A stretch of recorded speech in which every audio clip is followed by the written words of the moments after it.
Quero aproveitar esse momento, convidá-los a abrir a Escritura Sagrada. Nós vamos refletir mais uma passagem do livro de Samuel, o livro que está em 1 Samuel, primeiro livro de Samuel, capítulo de número 2, a partir do versículo 12.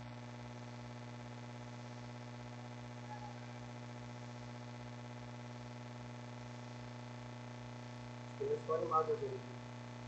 Deus guarde e proteja os tios e as tias lá no departamento.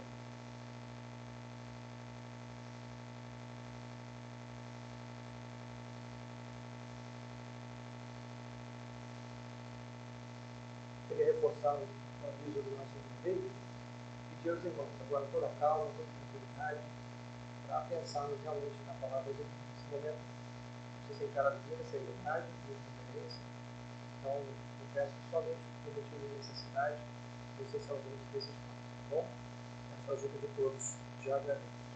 Quero te convidar a ler o texto, como eu disse, primeiro livro de Samuel, capítulo 2, a partir do verso 12. Eu não vai ler tudo, o texto é muito comprido, mas eu vou pulando e peço que você me acompanhe.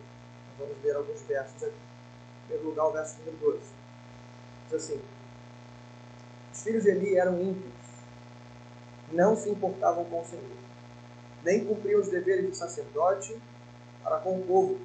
Sempre que alguém oferecia um sacrifício, o auxiliar do sacerdote vinha com um garfo de 3 dentes, e enquanto a carne estava cozinhando, ele enfiava o garfo na panela, ou travessa, ou caldeirão, ou caçarola.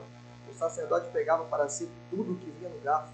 Assim faziam com todos os israelitas que iam a Siló. Verso número 18. Contudo, Samuel, ainda menino, ministrava perante o Senhor, vestindo uma túnica de linho.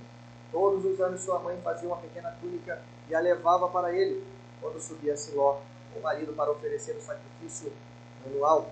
Verso 22. Eli, já bem idoso, ficou sabendo de tudo que seus filhos faziam a todo Israel, e que eles se deitavam com as mulheres que serviam junto à entrada da tenda do encontro. Seguindo, verso 26. E o menino Samuel continuava a crescer, sendo cada vez mais estimado pelo Senhor e pelo povo. Verso 27. E veio um homem de Deus a Eli. Ele disse: assim diz o Senhor: acaso não me revelei claramente à família de seu pai, quando eles estavam no Egito, sob o domínio de Faraó? Então, verso de número 35. Levantarei para mim um sacerdote fiel, que agirá de acordo com o meu coração e o meu pensamento. Edificarei firmemente a família dele, e ele ministrará sempre perante o meu rei. Amém? Só até aqui, nós vamos pensar, peço que você deixe sua Bíblia aberta, nós vamos caminhar sobre todo esse texto. Vamos orar? Na sua cabeça, vamos orar mais uma vez, clamando ao Senhor sua misericórdia. Pai nosso que estás no céu, santificado e bendito seja o teu nome. Obrigado, Deus, por tudo que foi feito aqui. Obrigado pelos louvores, pelas orações. Obrigado, Senhor, pela família da Malu que está aqui reunida conosco. Obrigado por essa apresentação. Mas nesse momento, nós clamamos pela tua misericórdia e graça, pelo teu poder, Senhor, que é soberano. Que o Senhor nos une, que o Senhor fale através de nós. Que não viemos aqui para ouvir homens, mas viemos aqui para ouvir uma palavra do Senhor. E nós cremos, Senhor, que precisamos ouvir a tua voz. Nós necessitamos disso. Sair daqui melhor do que entramos, renovados, edificados, consolados e até também exultados, para que, sobre tudo isso, o teu nome seja glorificado.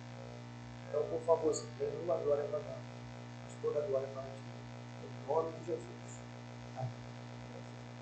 Bom, irmãos, o tema que nós vamos refletir hoje, tentarei ser breve, né, se chama o contraste da fidelidade. Esse é o tema que a gente vai pensar, o contraste da fidelidade. Eu acredito que esse tema, ele explica muito bem o texto que a gente acabou de ler, até por causa do formato do texto, né? Esse tema ele explica muito bem. Contraste é uma palavrinha tirada aí do mundo das artes, mas todos nós conhecemos, né? É aquele espécie de método que a gente faz, a gente dá um pouquinho mais de brilho, a gente coloca um pouco mais de nitidez E aí, enfim, eles colocam um pouco mais de realce para justamente destacar um objeto em detrimento do outro. Isso se chama contraste. Mas eu tenho um exemplo de contraste que eu acho muito bom, muito pertinente, muito conhecido, que é daquele filme, um filme maravilhoso, que eu particularmente gosto muito, um filme chamado A Lista de Schindler. Com certeza você já viu, filme de 1993, dirigido pelo premiado diretor Steven Spielberg. É um filme muito bom, como eu disse, né? Acho que ganhou mais de 7 Oscars, e por aí vai. Mas esse filme tem um detalhe importante, sobretudo quando se fala de contraste. Porque, não sei se você lembra, filme de 93, obviamente ali a TV a cores, né, as filmagens a cores já tinham sido inventadas, mas esse filme é totalmente filmado em monocromático. Totalmente. Ou melhor, quase totalmente. Né? Ele é preto e branco. Quase que do início ao fim preto e branco. Em primeiro lugar, por que preto e branco? Perguntaram para o diretor. O diretor disse que não há uma forma melhor de retratar os horrores do nazifascismo do que um filme preto e branco. Então, a ideia dele em colocar o filme monocromático é justamente isso. Já impactar, né, a gente que vai assistir para ver aqui estão os horrores daquele mundo cruel criado pelos nazistas. Então ele faz isso, o filme preto e branco, com exceção de 3 cenas. A cena inicial, o filme começa a cores, depois se torna preto e branco, mas 2 cenas do meio do filme chamam a atenção, e é por isso que eu estou citando. É a famosa garota da capa vermelha. É uma história já muito conhecida, é uma história real, tá? Só para informação, uma história real, mas que o diretor insere nesse filme para justamente marcar uma virada. E aí perguntado depois, alguém perguntou para ele, perguntou, diretor, por que o senhor colocou no meio do filme preto e branco uma garota correndo pela rua, uma capa vermelha? Obviamente, Steven Spielberg, ele tinha uma intenção política dele. A intenção política, primeiro, meu ponto, a intenção política dele era dar uma espécie de saculejo nos aliados, porque no meio de tantas mortes, segundo o diretor, milhões de mortes, milhões de judeus, aquele genocídio tremendo, e até o presente momento os aliados não faziam nada. Então, segundo o Steven Spielberg, era como uma garota que estava então a ideia dele era chamar a atenção, mas a intenção no filme, tá? E aí eu me atenho, é justamente marcar uma virada. Virada de quê? Uma virada do coração de ódio. Acho que a Schindler, para quem não sabe, é o personagem principal do filme. Ele é membro do Partido Nazista, uma espécie de empresário que lucrava no trabalho dos judeus, inclusive fabricando armas. Então ele era, pode colocar, um homem mau, até aquele exato momento. Horas antes daquele momento, ele estava limpando o carro dele porque cinzas, os corpos dos judeus, dos milhões de judeus estavam caindo do carro. Aí naquele momento, o alto da colina, em cima do seu cavalo, passeando, ele olha lá embaixo os horrores da guerra. E quando ele vê os horrores da guerra, ele vê aquela aí ele vai acompanhando ela com um olhar meio desesperado, como se estivesse torcendo por ela. Não deixa ninguém ver ela. E ele fica olhando ela entra por uma rua, sai pela outra, depois ela entra. E aí depois você conhece o que você sabe. Infelizmente, a próxima cena, a garota na capa vermelha, ela morre em cima do caminho. Então eu acredito que a intenção de Steven Spielberg tem muito a ver com o que a gente vai falar aqui. O contraste da fidelidade. Um cristão que vive nesse mundo, como eu disse agora há pouco, no mundo de horrores, no mundo de trevas, no mundo que jaz do maligno, é como se fosse uma garota de capa vermelha. É exatamente sobre isso que nós vamos falar. Se você prestou atenção na leitura que fizemos, a leitura conta a história de 3 personagens, melhor, 3 grupos de personagens. Ela fala do grande sacerdote Eli, fala dos seus filhos, Ofni e Finéias, e depois fala de Samuel. O problema é que o texto que você leu, você percebeu que eu fui pulando ele, mas acho que já deu para perceber que o texto não separa as personagens. Ou seja, ele não fala de um, depois fala do outro, depois fala do outro. Não. Ele mescla as personagens. Por quê? Porque intencionalmente o autor desse texto ele está querendo mostrar para a gente justamente a diferença e não como eles são. Não apenas como eles eram, mas justamente como os filhos de Eli eram em detrimento de Samuel, ou como Eli era em detrimento de Eli. Então é isso que nós vamos ver nessa manhã. Então me acompanha, a partir do verso número 12, nós temos aqui, em primeiro lugar, 3 destaques para fazer, e depois eu vou ver com você 5 contrastes desse texto apresenta. Então, o primeiro destaque é justamente esse, um destaque forte, que se chama tem ímpio na casa de Deus. É assim que o texto começa. Leia comigo, verso número 12. Os filhos de Eli eram ímpios, não se importavam com o Senhor, só no início do 13, nem cumpriam os deveres de sacerdote. A primeira coisa que eu quero chamar a tua atenção, só para piorar a situação aqui, é só para lembrar para você que eles estavam na casa do Senhor. Aí você pode traduzir e contextualizar como igreja. Não só estavam como nós estamos, mas para piorar a situação, eles moravam na casa do Senhor. É como morar aqui, por exemplo, na nossa suíte ali da igreja, na nossa casa ali. É como morar aqui. Eles moravam na casa. Pior do que isso, eles eram filhos do sacerdote. Hoje seriam filhos do pastor, algo assim. Mas ainda pior do que isso, eles também eram sacerdotes. Em outras palavras, eles também eram pastores, jovens pastores, ordenados ao ministério. Serviam e trabalhavam na casa do Senhor. Mas como é que começa o texto? Eles eram ímpios. Irmãos, essa palavrinha ímpio aqui, o primeiro destaque que eu dou, ela é uma palavrinha no original hebraico que se chama literalmente filhos de Belial. Ser chamado de filho de Belial naquele período, justamente no Antigo Testamento, essa palavra vai ser usada em outros lugares, é basicamente alguém dizer assim, filho de Satanás. Eles eram o contrário daquilo que Deus esperava que eles fossem. Eles eram, em outras palavras, ímpios, homens pecadores inteligentes. É isso que o texto começa a identificar. Mas a segunda informação ainda está no verso 12. Diz assim, eles eram filhos de Belial e não conheciam ao Senhor. Você vai perceber que a coisa vai se agravar até não dar mais. Veja, se eles serviam na casa de Deus, se eles foram ordenados ao ministério, eu pergunto, como alguém pode servir na casa de Deus e ser um ímpio e não conhecer o Senhor? É exatamente o que Deus está dizendo. Existem pessoas que servem na casa de Deus, mas não conhecem o Senhor. Só para lembrar para vocês, já falei muito isso, mas vale a pena. A palavrinha hebraica, yadá, ela não é conhecimento apenas intelectual. Em português, quando você fala conhecia alguma coisa, parece sempre intelectual. Não conhecia, passei a conhecer. Não é isso que o texto está dizendo. Porque essa palavrinha não é usada para conhecimento intelectual. Em outras palavras, não é que eles não conheciam algo sobre Deus. Ou melhor, o que Deus tinha feito no meio do povo, como Deus libertou os escravos do Egito, como Deus criou o mundo. Eles conheciam as histórias, em outras palavras. Eles conheciam naquela época a Torá, a lei do Senhor. Conheciam, eram sacerdotes treinados. Mas o que o texto está dizendo é, eles não tinham relacionamento com o Senhor.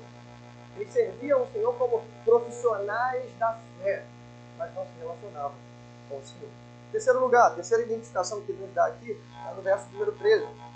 De 13, melhor, diante, até os versos finais, vai dizer que eles exploravam o povo na hora da oferta. Não sei se você reparou. Na hora que a camarada chegava lá com o sacrifício, eles metiam um garfo de 3 dentes, né? E aí, onde o garfo pegava, eles catavam a oferta. Mais ainda, pior para agravar, é que eles pegavam e preferiam a parte mais gordurosa do animal. E para quem é um leitor atento da Escritura, ele falou, né? Nós temos a exposição de Êxodo, você aprende ali que você não pode simplesmente inventar categorias no mundo de Deus. Foi Deus que criou o mundo, meu. O mundo é dele, o universo é dele. E mais, ele não é só digno de ser adorado, mas ele diz como ele deve mesmo ser adorado. O que eles estão fazendo aqui é justamente isso. Eu vou pegar a parte que eu quero, eu vou fazer o que eu quero, e eu vou comer o que eu quero. É isso que eles estão fazendo. Mas então, o verso 17 é bem claro, quando diz, o pecado desses jovens era muito grande perante a face do Senhor. Aqui, irmãos, a gente tem uma informação importante. Porque por mais que pareça que estamos servindo a homem, é sempre importante lembrar que servimos primeiro a Deus. Antes de pregar esse sermão para vocês, eu que sou aqui hoje o pregador, eu preciso entender que existe um público antes do público. E esse público se chama Deus. Antes de eu apresentar meu louvor para a igreja e conduzir a igreja em adoração, como a equipe faz, a gente precisa entender que o louvor, em primeiro lugar, é para Deus. Irmão, se a gente tivesse essa consciência, muitos dos nossos cultos seriam pelo menos mais sérios, seriam pelo menos mais centrados em Deus. Porque na hora de escolher o louvor, ou na hora de escrever o sermão, eu não ia pensar, qual palavra que vai agradar mais o público? Você acha que não é isso que acontece? Você acha? Toma aí como exemplo, não só os pregadores coach. E aqui eu quero fazer uma defesa. Eu bato muito nos coaches, né?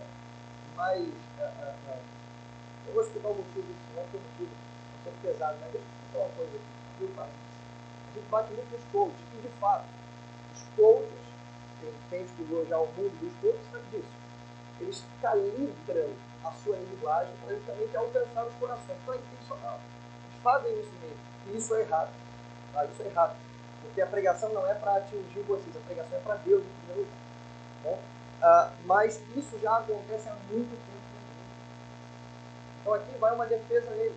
Eles apenas organizaram o que já acontecia há muito tempo. Eu cresci na igreja e eu cansei de ver pregadores dizendo assim, isso aqui vai movimentar a igreja. Isso aqui sim vai agradar a igreja. Não é assim.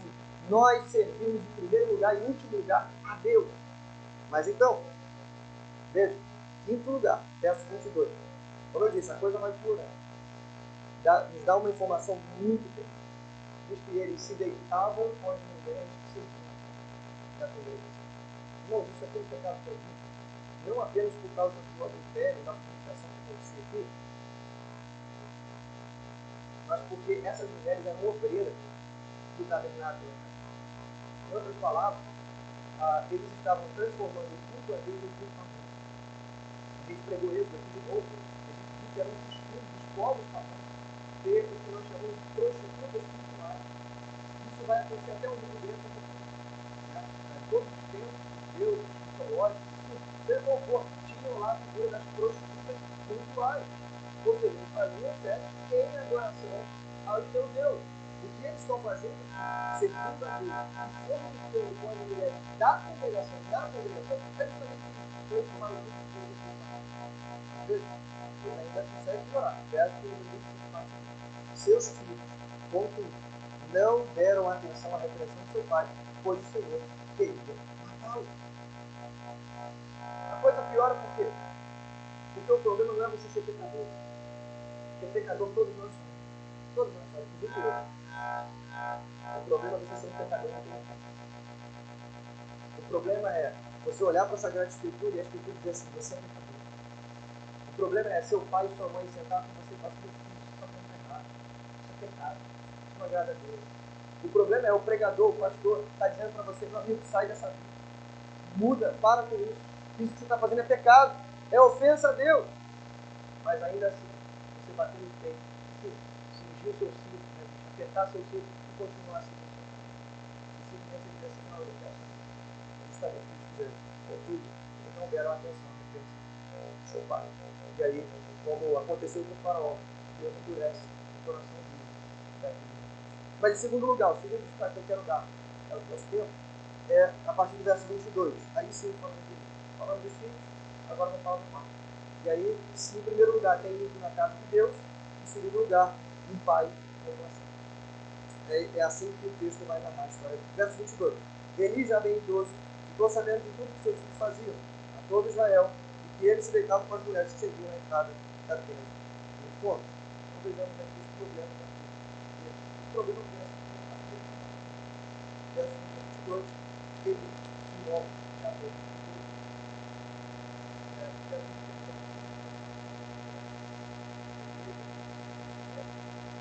Obviamente não há nenhum problema sem Deus. Não é isso que Deus quer. O problema não é que ele era um homem de Deus. O problema é que ele era um homem de Deus. Isso não há informação, não é à toa. Você tem 4 ou 5 versos na frente, versos 26, 28, agora, né? Mas o texto vai dizer, vai contrapor ele. Enquanto ele era um homem de Deus, a mulher era jovem. Por quê? Pelo mundo de Israel, ou seja, a Davi do povo de Israel, ser um homem de Deus era assim, era um ancião, era quem os jovens pediam conselho, não só os jovens, como os reis, os sacerdotes, eram aqueles que tinham mais experiência, não apenas de vida, é sobre a tua experiência com Deus. Não é a religiosidade. Infelizmente, às vezes, a cabeça branca não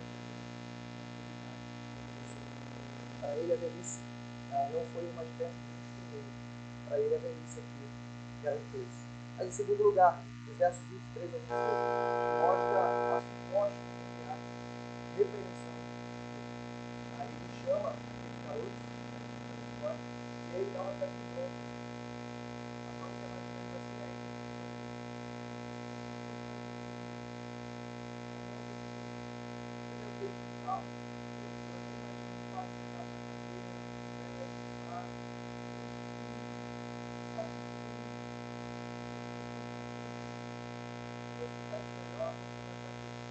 Fazer uma diferença absurda.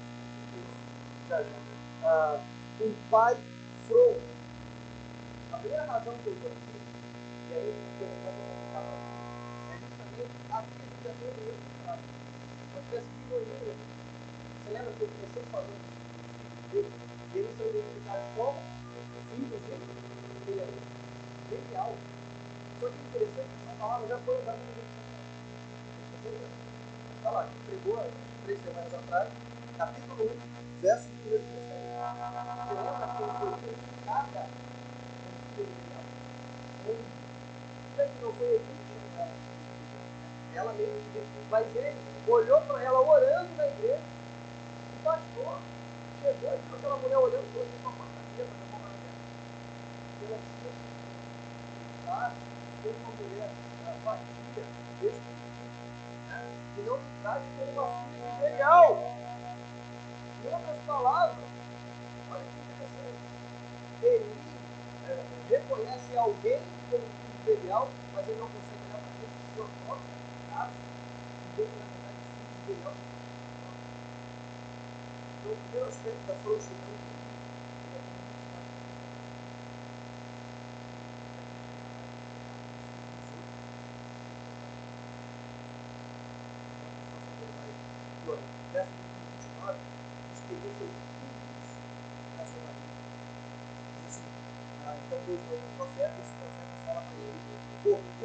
vocês zombam de meu sacrifício e da oferta que determinei para a minha habitação.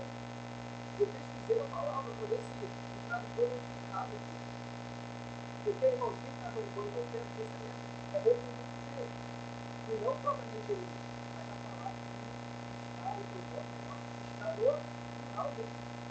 O profeta enviado por Deus aqui, e ele vai exortar aqui, ele exorta a família inteira, ele bota todo mundo no mesmo pacote. Vocês estão zombando da minha oferta. Aí está o lembra daquela exortação que eu disse? Ele só cumpriu metade do que ele deveria. Quando ele está com nós, e aí a figura do sacerdote líquido daquela casa, ele não deveria apenas ser exortado. Ele deveria estar porque ele não deixa de estágio da vida. Primeiro a gente conversa sobre o impenitente, mas se o coração permanece puro e impenitente, não há outro caminho que não seja disciplina. E a Sagrada Escritura que diz, eu disciplino aquele a quem amo. A disciplina serve não só para dizer que nós amamos a igreja, mas também dizer que nós amamos você, aquela pessoa que porque nós não queremos que você seja e justamente por isso, a primeira delas é afastar o olha, do jeito que você está vivendo hoje, é impossível você continuar entendendo. Ah, mas não tem jeito para fazer. Não tem problema. Eu vou lá, catético, é isso que eu tenho que fazer. Tremendo, não sei como é que eu falo. Mas isso que você fez, eu vou assumir tudo. Porque você, do jeito que estão, não pode botar no segundo lugar. Se você não se arrepender do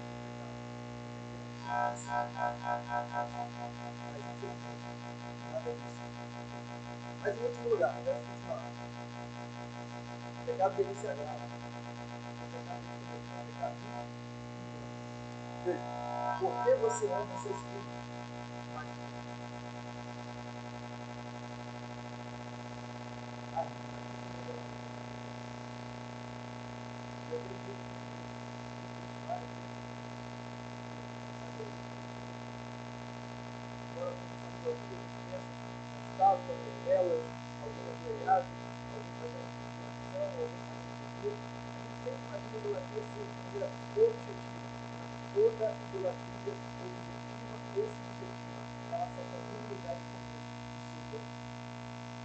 É exatamente isso que acontece com ele. Ele estava com o coração cheio de idolatria. E aqui, o profeta enviado por Deus está mostrando por que de tudo isso.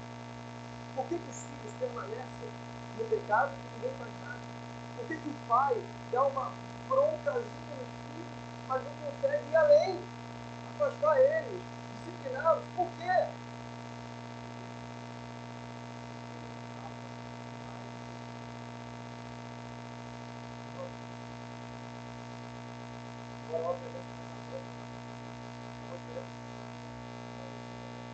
Agora a gente ama, nós amamos aquilo que Deus deu para a gente, mas nada disso pode ultrapassar o lugar de direito que é do nosso Senhor. Porque se fizer, isso se chama idolatria. E aí, irmãos, se a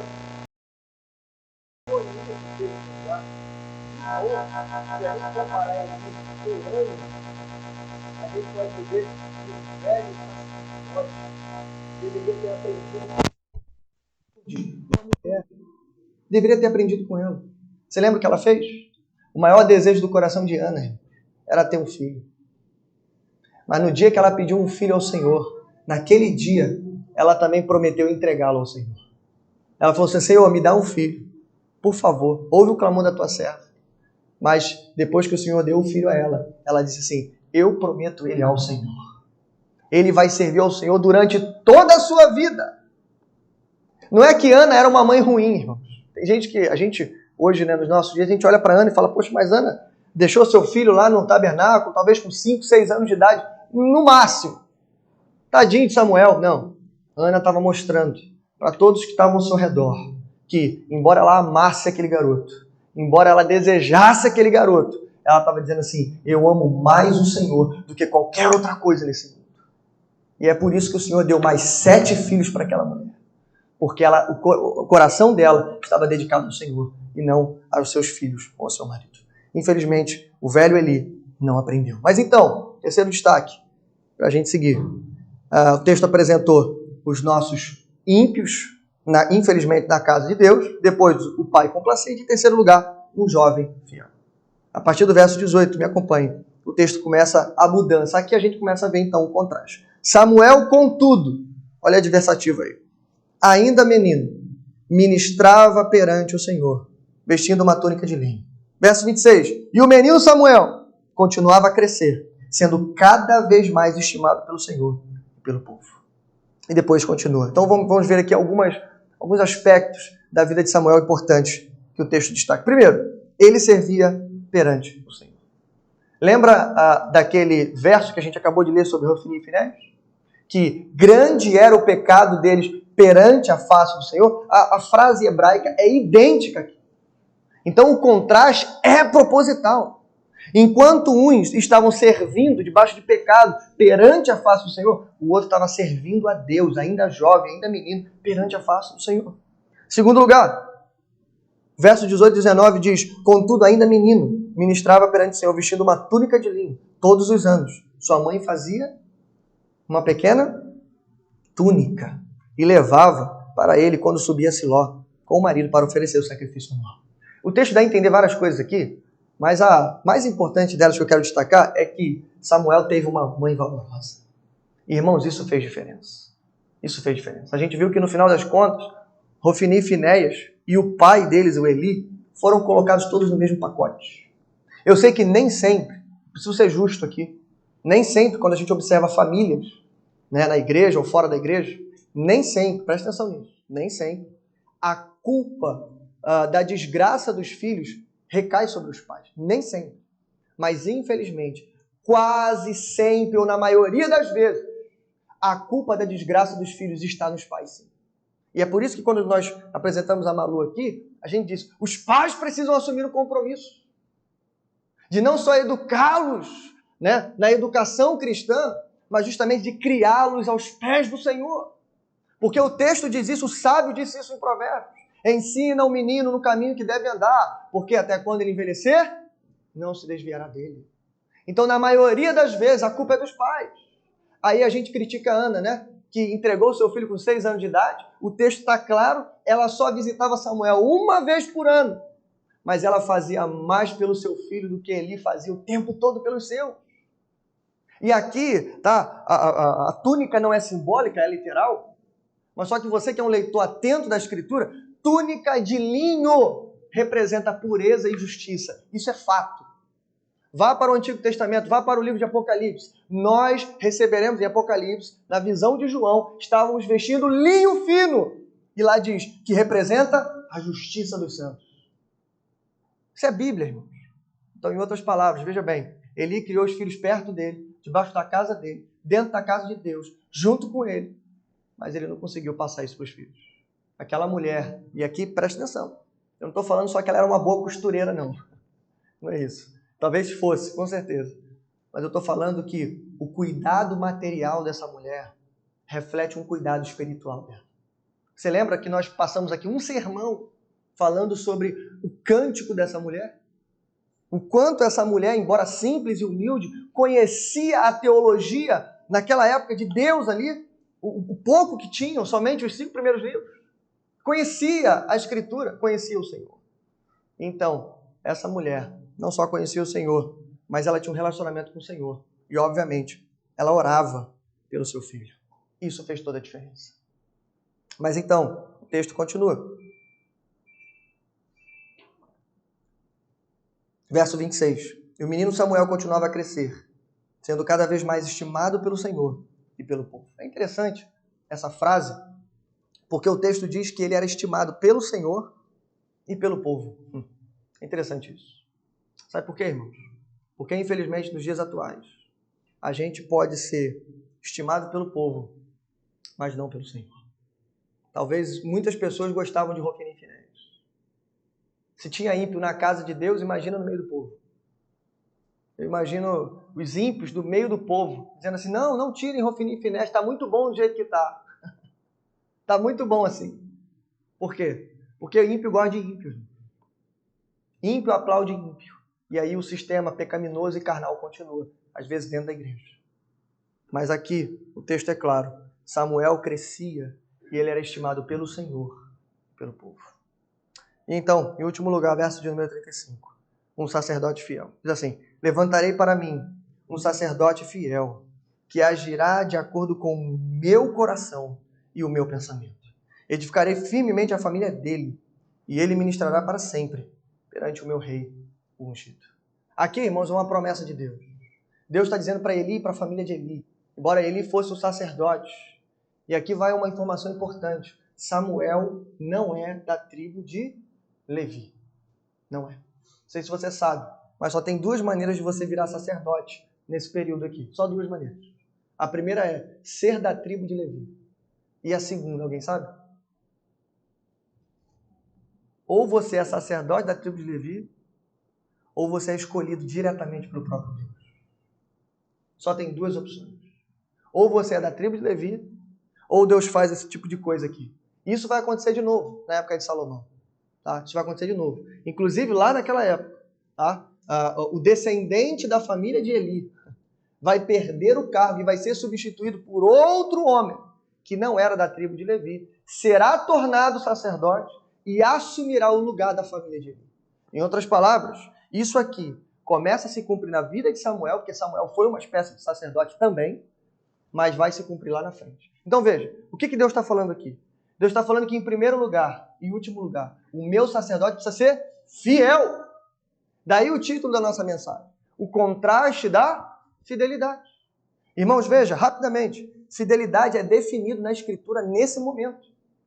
Se alguém quer saber o que é fidelidade, leia a frase que vem logo depois, que agirá segundo o meu coração e o meu pensamento. Irmãos, para ser fiel não é tão difícil assim. Para ser fiel, basta você abandonar os seus próprios interesses, abandonar o seu rumo de vida e você seguir o interesse de Deus e o rumo que Deus colocou para você. Basta você obedecer a Deus e agir segundo o coração de Deus. É isso que o texto está dizendo. A palavra hebraica para fidelidade se chama emã. Ela significa, literalmente, pilares de sustentação. É interessante que essa palavra foi tirada do mundo da obra. Do mundo hoje da engenharia, né? Do mundo das construções.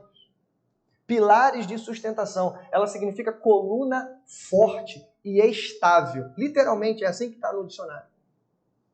O que significa isso? Que uma pessoa que é fiel, ela é uma pessoa confiável.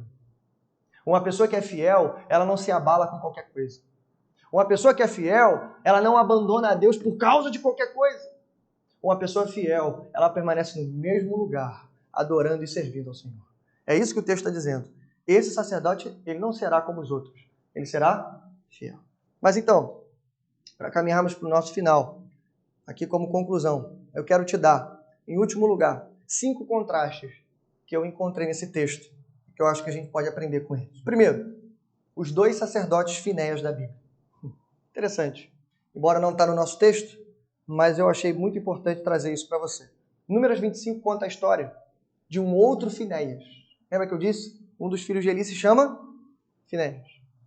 Um outro Finéias, que também era sacerdote, que também servia na casa de Deus, e que ali resolveu um grande problema. Deus estava irado contra o povo, porque havia, inclusive, fornicação no meio do povo. 2 fornicadores ameaçavam o povo, porque Deus estava irado contra o povo. Aquele sacerdote toma a dianteira e diz aí, conta-se a história, que com uma lança ele atravessa os 2 pecadores de uma só vez. Eu sei que para a gente parece um pouco sangrento demais, mas fazendo isso, ele afasta a ira de Deus e ele cumpre o propósito de Deus no meio do povo. E aí não tem como não comparar. Os 2 eram sacerdotes, os 2 serviam na casa de Deus, mas os 2 tiveram vidas e resultados muito diferentes. Veja, eu escrevi. O primeiro Finéias puniu 2 fornicadores. O segundo Finéias e seu irmão eram os fornicadores. O primeiro Finéias agiu com zelo, purificando o povo. O segundo Finéias agiu com desprezo, manchando o seu povo. O primeiro Finéias desviou a ira de Deus por causa do zelo. E o segundo Finéias provocou a ira de Deus com seus pecados. Segundo lugar, segundo contraste, o velho e o menino. Eu disse, verso 22, Eli já bem idoso, verso 26, e Samuel, ainda menino, serviu o Senhor. Eu disse, isso era um contraste. Aqui, literalmente, o que Deus está fazendo e dizendo é, eu vou substituir o velho pelo jovem. Mas como eu disse, irmãos, aqui a ideia não é tanta para a gente se prender à questão, o jovem é melhor do que o velho. Não é isso que o texto está dizendo. O texto está comparando o infiel com o fiel. É isso que você tem que levar para casa. Poderia ser o contrário. Aqui o velho poderia ser fiel e o jovem infiel. Hofni e Finéias eram jovens, mas eram infiéis. O contraste não é o contraste da idade, é o contraste da fidelidade. E aqui ficou uma lição para a gente. Não importa o que a gente faça na igreja, não importa o que a gente representa, inclusive os pastores. Se Deus quiser dar um basta ao pecado, sabe-se lá qual, escondido no meio da congregação, ele tira pastor, ele tira diácono, ele tira qualquer um do seu lugar. Mas não tem ninguém para fazer. Ele levanta as crianças, se preciso for, e coloca no lugar dos velhos, no nosso lugar, para nos substituir, porque ele é um Deus zeloso. Terceiro lugar, o contraste, de novo, do pai complacente com a mãe valorosa. Irmãos, isso precisa ficar destacado aqui. E é oportuno, veja. Esse sermão, inclusive, já foi pregado há mais de 2 anos. E como eu acredito que não existe coincidência, né, Anderson? Não existe. Nós apresentamos aqui uma criança. E nós estamos falando sobre o cuidado dos pais. Olha que importante. O pai complacente com uma mãe valorosa. Eu já expliquei o texto e você viu. A gente não falou que ela era apenas uma mãe cuidadosa, que cuidava das coisas materiais, da túnica do seu filho. Eu disse, o cuidado material aqui revelava um cuidado espiritual pelo seu filho. E aqui, rapidinho, deixa-me encaixar essa aplicação para você. Hoje, infelizmente, e eu estou falando da igreja, tá? Nós vemos mais cuidado material do que espiritual no meio da igreja. Isso é bom por um lado, né? Se por um tempo a gente não incentivou os nossos filhos, não fomos incentivados, tanto incentivados ao estudo, à preparação, ao mercado de trabalho, à vocação. Hoje, infelizmente, parece que a coisa está se invertendo. Eu vejo um pai e a mãe mais alegre em ver um filho médico, engenheiro, delegado, sei lá, um cargo alto aí, um cargo bom, juiz, alguma coisa do tipo, professor universitário, por aí vai. Mais alegre, mais feliz. Isso traz alegria, sim, traz orgulho, sim, do que ver seu filho firme nos pés e no caminho do Senhor. Eu quero dizer uma coisa para você, do fundo do meu coração. O que adianta ganhar o mundo inteiro e perder a sua alma? Quem disse isso foi o nosso próprio Senhor Jesus. O que adianta ganhar o mundo inteiro e perder a sua alma? Você pode ser o que for. Você pode ter os melhores diplomas, o melhor salário, o melhor carro na garagem. Mas veja, no final das contas, você vai ser enterrado do mesmo jeito que eu. Só que, como diz o livro de Hebreus, após a morte segue-se o juízo. Você lembra da história que Jesus contou? A gente tinha o rico e a gente tinha o Lázaro. O rico, o nome já diz, ele era rico. A Bíblia não diz nem o nome dele. Jesus não falou o nome. No segundo, Jesus fala, o Lázaro. Ele não era só pobre, ele era mendigo. Ele pedia esmola na porta do rico. O rico passava, talvez ajudou uma vez ou outra, mas enfim. O ponto do texto é, não é tanto o que eles foram nessa vida, mas é o que eles estavam sendo na próxima vida. No momento da morte, diz o texto, que o rico vai para um lugar de tormento, de chamas, de dor. Mas no momento da morte, aquele homem, mendigo, desprezado, ele é acolhido pelos anjos. Ele é levado até o seio de Abraão, que representa para nós aqui o paraíso. Ele é levado a um lugar de paz, de contentamento, de alegria. Ele é levado para os pés do Senhor. Aqui fica, né, um lembrete para mim e para você. Cuida da alma do teu filho. Porque não vai adiantar muito ele viver 30, 40, 60, 70 anos. E quando chegar no final de tudo isso, ele olhar para trás e ver que não produziu nada para o Senhor. Porque uma coisa é verdadeira, no final de tudo, nós todos estaremos na presença do Senhor. Mas em quarto lugar, quarto contraste, Hofni, Finéias e Samuel. Aqui, irmãos, é importante, eu já disse muito sobre os dois, não precisa repetir, mas veja, eles foram criados no mesmo lugar, debaixo do mesmo teto, sob a tutela do mesmo homem. E ambos serviam a Deus na casa de Deus. Mas a gente viu que a vida deles foi totalmente diferente. Os dois eram fornicadores, Samuel era fiel. Samuel agia segundo o coração de Deus. Samuel crescia sendo estimado por Deus e pelo povo. E o texto vai dizendo, e você vai ver a história de Samuel. Ele era fiel. E aí o que isso ensina pra gente? Irmãos, isso ensina pra gente que o contraste da fidelidade não é fácil. Eu concordo com você, ser fiel não é fácil. E talvez ser fiel aqui dentro, como a gente está aqui, ó, todo mundo bonitinho dentro da igreja, aqui é muito fácil. Ou melhor, parecer fiel aqui é muito fácil. Agora, ser fiel lá fora que é difícil. Estudar com o mesmo grupo de pessoas, trabalhar com o mesmo grupo de pessoas que pensam o contrário da gente, que contam piadas imorais, enfim, que vivem de maneira imoral e escandalosa. Vivem assim. Conversava com um amigo que é oficial da Marinha do Brasil e ele dizia exatamente isso. Ele perguntou para mim, naquele dia, Leôncio, ele perguntou para mim assim, pastor, como é que eu posso ser fiel na Praça dos Oficiais, não é isso? Né? É uma espécie de grêmio onde eles se reúnem. Como é que eu posso ser fiel ali dentro? Se o meu comandante, o meu subcomandante, lá dentro, só fala de adultério, de pecado, se lá, para você ser homem de verdade, você tem que ter uma amante. Como é que eu sou fiel lá dentro? Foi essa a pergunta que ele fez para mim. E aí o mais interessante é que não foi nem eu que respondi ela. Quem respondeu ela foi um outro amigo nosso, também oficial da Marinha, que serve numa outra unidade. E ele disse para ele assim, olha, o meu subcomandante veio contando a mesma história para mim. Ele veio falando assim, olha, eu estou com um amante, eu estou fazendo isso, estou acontecendo, estou aquilo. E você, o que acha disso? E todo mundo rindo, né? Aquele ambiente devasso, a roda dos escarnecedores. Ele virou para o comandante dele, a gente tem que ter respeito, obviamente, muito respeito. Ele disse assim, comandante, se o senhor quisesse colocar aqui, dar um cargo de confiança para qualquer pessoa, o que o senhor ia fazer?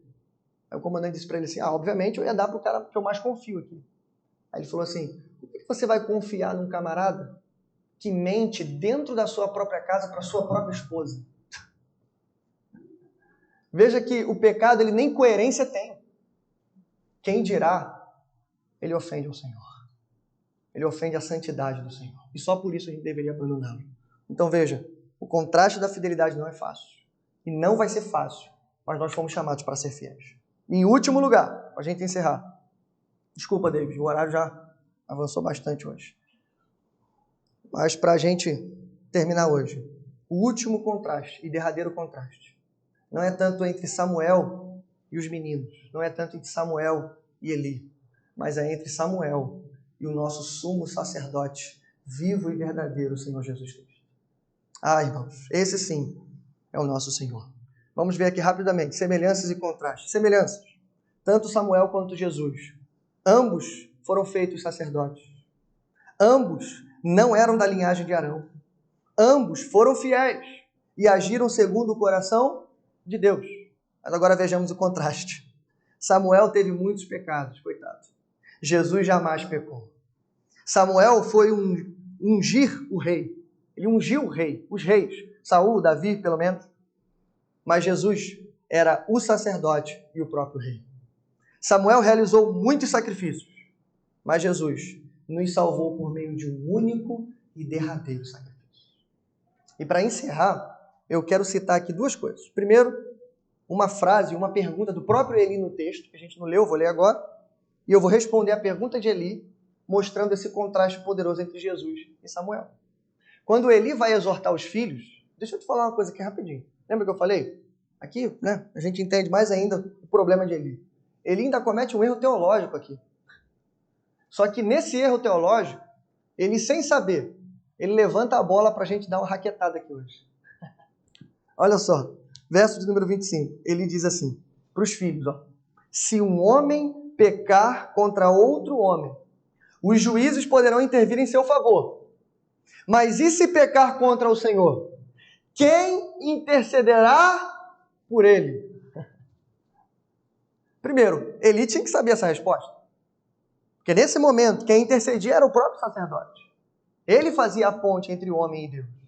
Mas e agora? Quem é que faz isso? Jesus. Jesus. Veja, Hebreus 7, 25 a 27. Eu vou ler e vou encerrar. Diz assim, portanto, ele é capaz de salvar definitivamente aqueles que, por meio dele, aproximam-se de Deus, pois vive sempre para interceder por eles.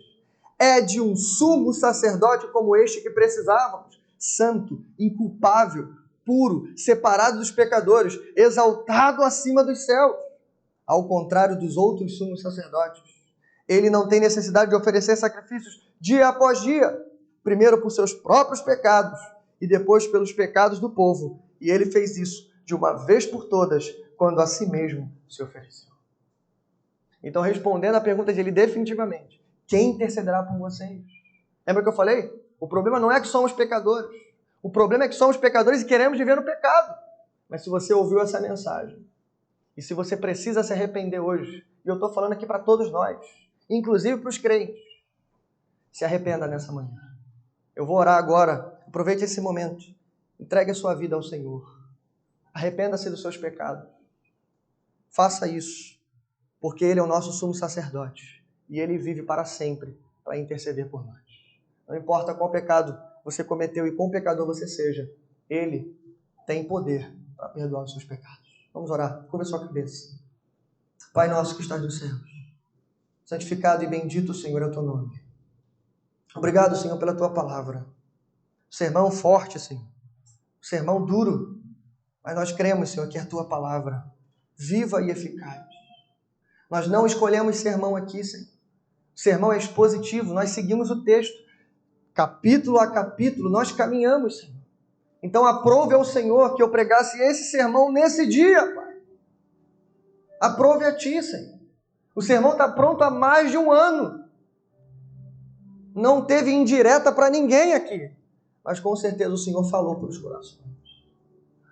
Então, Senhor, faça com que a Tua igreja ouça, Senhor, a Tua voz. Como diz a Tua palavra, aquele que tem ouvidos ouça o que o Espírito diz à igreja. E que os corações não permaneçam impenitentes como o coração desses meninos, Senhor.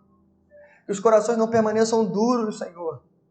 Porque se continuar endurecido, não há outro caminho que não seja o caminho da morte e da condenação eterna. Mas o Senhor nos apresenta hoje um caminho da fidelidade que nos leva à vida e à vida eterna. Então que nessa manhã nós possamos escolher ou entre o caminho da morte e o caminho da vida, mas que escolhamos o caminho da vida, Senhor. O caminho da fidelidade, da beleza, Senhor. Porque como vimos, o pecado nem coerente o pecado destrói vidas, destrói famílias. E às vezes a gente pergunta, como é que eu salvo o casamento? Como é que eu salvo a minha casa? Como é que eu salvo a minha família? Como é que eu crio meu filho? Como é que eu tiro meus filhos das drogas? E a resposta permanece a mesma, Senhor. Deus enviou o seu Filho por amor de nós, para morrer na cruz do Calvário, para que não perecêssemos, mas para que tivéssemos vida, Senhor. Essa é a tua palavra, esse é o teu evangelho. Então, se há alguém no nosso meio, Senhor, com o coração aquecido nessa manhã, que ouviu Deus falar com ele diretamente, que nessa manhã o Senhor receba ele no teu reino, Senhor. Que o Senhor imprima no seu coração as tuas leis e coloque nele o teu Santo Espírito. E faça o Senhor viver segundo o teu coração. Para que no final de tudo não seja perguntado, louco, hoje te pedirão a tua alma. O que tens preparado, para quem será? Aqui naquele grande dia, ele chegue lá arrebentado, machucado, ferido, rasgado e sujo. Não importa como vamos chegar lá, a gente precisa chegar. Porque quando chegar lá, o Senhor nos dará vestes novas. Como eu disse, vestes de linho, um anel no dedo, uma coroa na cabeça. Como disse a canção.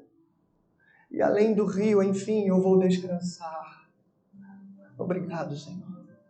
Fica conosco. Em nome de Jesus, Senhor. Leva-nos em paz para os nossos lares.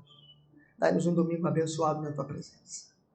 E logo mais estaremos aqui mais uma vez para adorar e bendizer o Teu santo nome. Em nome de Jesus. Também abençoa a nossa EBD logo mais, para a Tua honra e Tua glória. Abençoa a família, Senhor, do Anderson e da Tayara que estiveram aqui conosco. Cada representante da casa deles, da família deles. Tem misericórdia de todos nós. Fica conosco, em nome de Jesus. Amém e amém. Está terminado, irmãos, em nome de Jesus.